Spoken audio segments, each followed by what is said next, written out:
Good morning friends. আজকে সকালবেলা শুরু করছি পূজা দিয়ে, কারণ আমি সকালে আজ বৃহস্পতিবার তাড়াতাড়ি পূজা করে নিলাম। এরপর রান্না করতে যাব। কী কী রান্না হবে দেখা যাক, তার আগে আমি তোমাকে দেখাচ্ছি।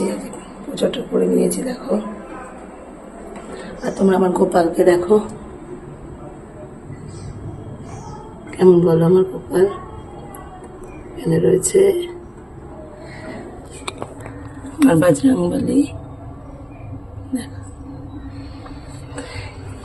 চলো এখন রান্না করতে যাই, পরে দেখা যাক কি রান্না করি। নিরামিষ মানে পুরো। তো আজকের মর্নিংটা শুরু হচ্ছে 1 কাপ গরম চা দিয়ে, লিকার চা, চিনি ছাড়া। তো এখানে কি কি করেছি দেখো, ডাল, আমার কোকোর জন্য আলু সিদ্ধ, ডাল সিদ্ধ, বাঁধাকপির তরকারি, আলু ভাজা, কুমড়ো ভাজা, পটল ভাজা, এখানে রাইস করেছি, আমি পেঁপে ভাতে দিয়েছি।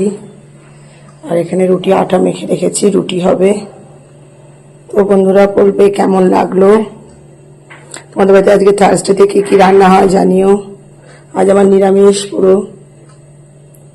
তো আমি যা ফাইনাল পেটিং হয়তো করতে পারবো না, কারণ আজ আমার হাতে একদম টাইম নেই, একদম করে দেখাতে পারবো না কি কি। আর সেটাকে তো কি কি করেছি সেটা দেখে বুঝেই যাচ্ছে যে কি কি খাওয়া হবে আজকে দুপুরে মেনুতে। তো বন্ধুরা আমার ভিডিওটা কেমন লাগলো সবাই কমেন্ট করে জানিও, এবং সবাইকে দেখার জন্য আমি আগাম ধন্যবাদ জানিয়ে দিচ্ছি সবাইকে।